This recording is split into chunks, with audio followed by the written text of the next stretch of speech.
ಊಟಕ್ಕೆ ಮಾಡ್ತೀವಲ್ಲ ನಮ್ಮ ಅತ್ತಿಗೆಗೆ ಅವ್ರಿಗೆ ಕೊಡ್ಲಿಕ್ಕೆ ಅಂತ ಈ ಸೀರೆನ ತಂದಿದ್ದೀವಿ.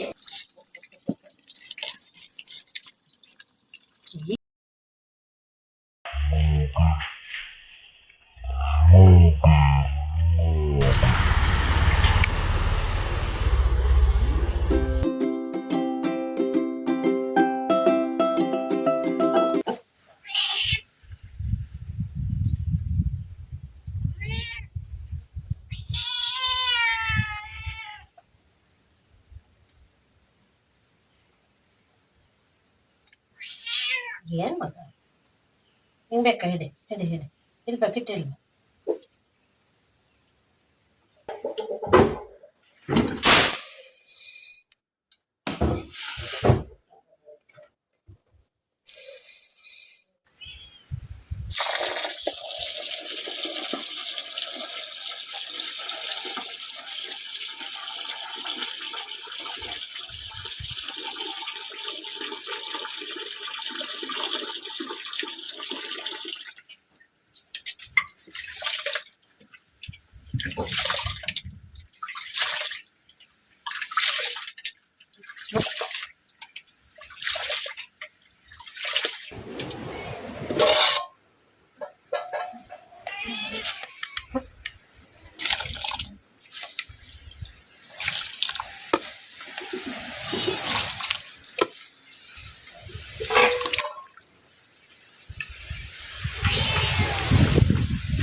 ಕೋಳಿಗಳಿಗೆ ಪಪ್ಪಾಯ ಹಣ್ಣು ಆಮೇಲೆ ಕೆಲವೊಂದು ಉಂಟು, ಅದನ್ನೆಲ್ಲ ತಿಂದು ಕೊಡೋದ್ರಿಂದ ಯಾವುದೇ ರೀತಿ ಮಾತ್ರೆಗಳನ್ನೆಲ್ಲ ಹಾಕಬೇಕು ಅಂತಿಲ್ಲ ಕೆಲವೊಂದು ರೋಗಕ್ಕೆಲ್ಲ. ಈಗ ಚಳಿಗಾಲ ಮುಗಿದು ಬೇಸಿಗೆಗಾಲ ಬಂತು ಅಂತಂದರೆ ಕೋಳಿಗಳಿಗೆಲ್ಲ ಕೆಲವೊಂದು ರೋಗಗಳೆಲ್ಲ ಶುರುವಾಗ್ತದೆ. ಆ ಮಾತ್ರೆಗಳನ್ನ ಹಾಕೋ ಬದಲು ಅದಕ್ಕೆ ಇವೆಲ್ಲ ನಾಟಿ ಮದ್ದುಗಳು, ಪಪ್ಪಾಯ ಹಣ್ಣು, ಹೀಗೆ ಕೆಲವೊಂದು ಸೊಪ್ಪುಗಳೆಲ್ಲ ಉಂಟು ಹಳ್ಳಿಗಳಲ್ಲಿ, ಅದನ್ನೆಲ್ಲ ಹಾಕ್ತಾ ಇರಬೇಕು. ಕೋಳಿಗಳಿಗೆ ಯಾವುದೇ ರೀತಿ ರೋಗಗಳಿರ್ತಲ್ಲ ಬರೋದಿಲ್ಲ. ಸೊ ನಮ್ಮ ಮನೆಯಲ್ಲಿ ಪಪ್ಪಾಯ ಹಣ್ಣೆಲ್ಲ ನಾವು ಯಾವಾಗ ತಿಂತೀವಿ ಕೋಳಿಗಳಿಗೂ ಕೂಡ ಆವಾಗಲೇ ಹಾಕಿಬಿಡ್ತೀವಿ. ಈ ರೀತಿ ಯಾವುದೇ ರೀತಿ ರಾಸಾಯನಿಕ ಗೊಬ್ಬರ ಈ ಥರದನ್ನೆಲ್ಲ ಬಳಸ್ತೀನಿ. ನಮ್ಮನೆ ತೋಟದಲ್ಲೇ ಬೆಳೆದಿರುವಂಥ ಪಪ್ಪಾಯ ಗಿಡದಿಂದ ಸಿಕ್ಕಿರುವಂಥ ಹಣ್ಣಿಂದ ಫ್ರೆಶ್ ಜ್ಯೂಸ್ ರೆಡಿ. ಈ ವಾರ ಪೂರ್ತಿ ನಾವು ಪಪ್ಪಾಯ ಹಣ್ಣು ಮತ್ತು ಜ್ಯೂಸನ್ನು ತಿಂದಿದ್ದೀವಿ. So healthy juice.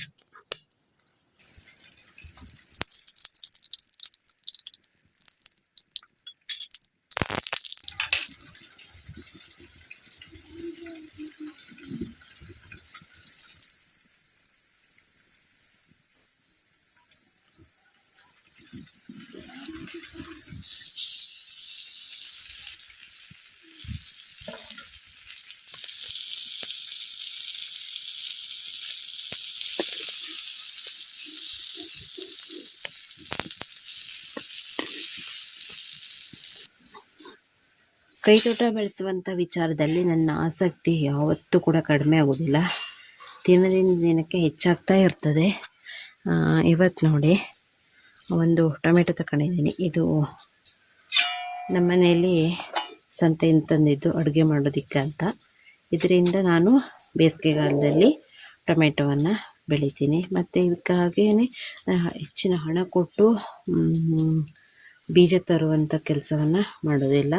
ಇದರಲ್ಲೇ ನಮಗೆ ಸಾಕಷ್ಟು ಬೀಜಗಳು ಸಿಗ್ತದೆ. ಹಾಗಾಗಿ ಒಂದೆರಡು ಟೊಮೆಟೊವನ್ನು ಈ ರೀತಿ ಹಿಂಡ್ಕೊಂಡು ಬೀಜವನ್ನು ತೆಕ್ಕೊಂಡು ಸಸಿ ಮಾಡ್ಕೊಳ್ಳೋದು. ಆಮೇಲೆ ನಮಗೆ ಬೇಕಾದಷ್ಟು ಟೊಮೆಟೊಗಳಂತೂ ಸಿಗುತ್ತೆ. ಸೊ ಕೆಲವೊಬ್ರು ಹೇಳಿದ್ರು ಈ ಥರ ಟೊಮೆಟೊ ಬೀಜವನ್ನು ಹಾಕಿದರೆ ಆಗೋದಿಲ್ಲ, ಸತ್ತೋಗ್ತದೆ ಅಂತ. ಬದುಕುತ್ತೆ ಅಂತ ಹೇಳಲಿಕ್ಕೆ ಫಾರ್ ಬೆಸ್ಟ್ ಎಕ್ಸಾಂಪಲ್ ನಾನೇನೆ. ಯಾಕೆಂದರೆ ಇನ್ನು ಸ್ವಲ್ಪ ದಿನದಲ್ಲೇ ನಾನು ಇದೇ ರೀತಿ ಸಸಿ ಮಾಡಿಕೊಂಡು ಬೆಳೆದಿರುವಂಥ ಗಿಡಗಳಿಂದ ಟೊಮೆಟೊ ಬೀಳೋದನ್ನು ತೋರಿಸ್ತೀರಿ ನಿಮಗೆ. ಅದನ್ನು ನೋಡಲಿಕ್ಕೆ ನೀವು ಕಾಯ್ತಾ ಇರಿ. ಈಗದು ಯಾವ ಹಂತದಲ್ಲಿದೆ ಗಿಡ ಅನ್ನೋದನ್ನು ಕೂಡ ನಿಮಗೆ ತಿಳಿಸ್ತೆ.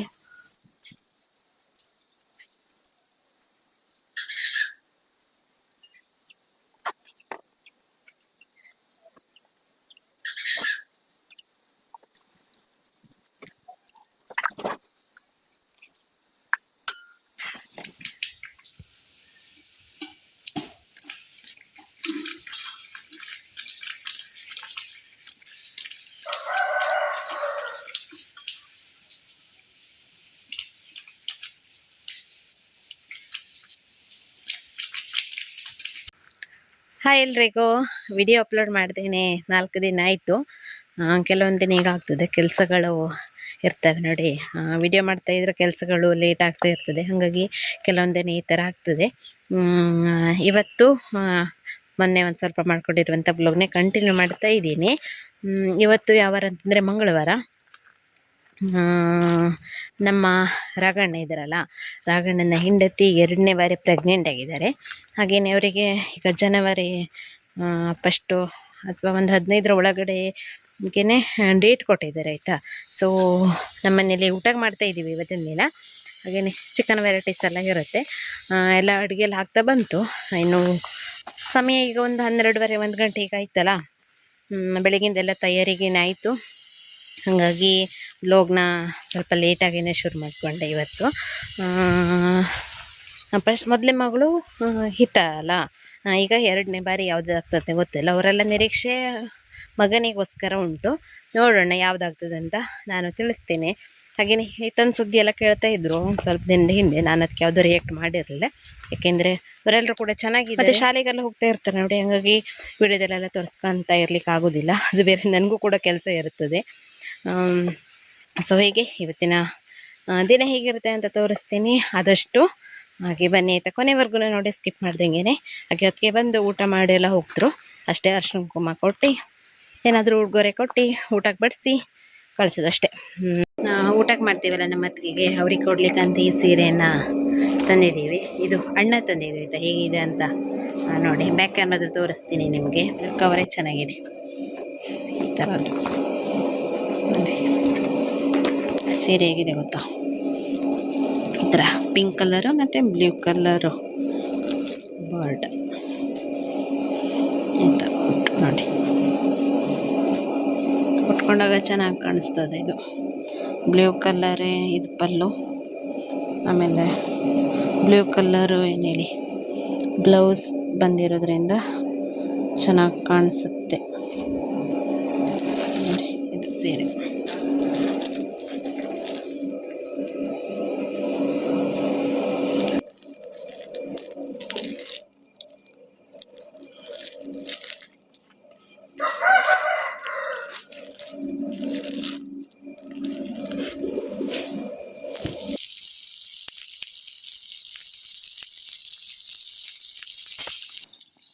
ಇವಾಗ ಫ್ರೆಂಡ್ಸ್ ಕಬಾಬ್ ಮಾಡ್ತಾ ಇದ್ದೀನಿ.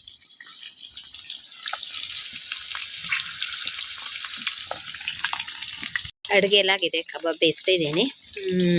ಮತ್ತು ಈಗ ಅರ್ಶಿನ ಕುಂಕುಮ ಕೊಟ್ಟು ಊಟ ಮಾಡಿದೆ. ಟೈಮು 1:15 ಬಂತು ಅಷ್ಟೇ, ಜಾಸ್ತಿ ಏನು ಟೈಮ್ ಆಗಲಿಲ್ಲ. ಸೊ ಬೇಗನೆ ಆಯಿತು. ಹ್ಯಾಪಿ.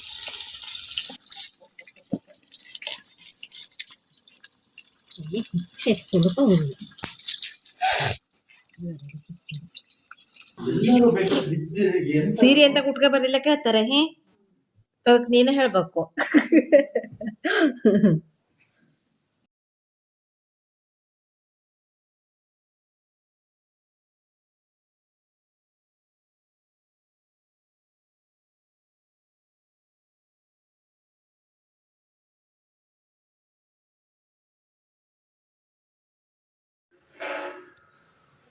ಸಂಜೆ ಆಯಿತು ಫ್ರೆಂಡ್ಸ್, 4 ಗಂಟೆ ಆದಾದ್ರೆ ಬಂತು. ರಾಕಿ ಕೂಗ್ತಾ ಇದ್ದಾನೆ ಅಂತ ಬಂದೆ ನಾನು ನೋಡಿ. ಓ ಮಂಗ ಮತ್ತೆ ನಮ್ಮನೆ ಬುಲ್ಲೆ ನಾನು ನೋಡಿ ಇಲ್ಲಿ ನೋಡಿ ಇಲ್ಲಿ ನೋಡಿ ಇಲ್ಲಿ ನೋಡಿ.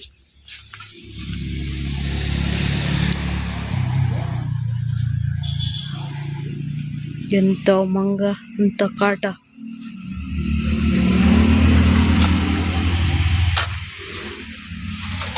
ಓ ಮೈ ಗಾಡ್, ಇಲ್ಲೇ ಅದೇ ಮಂಗ. ಇಲ್ಲಿ ನೋಡಿ ನೋಡಿ, ಸ್ವಲ್ಪನೂ ಭಯ ಇಲ್ಲ.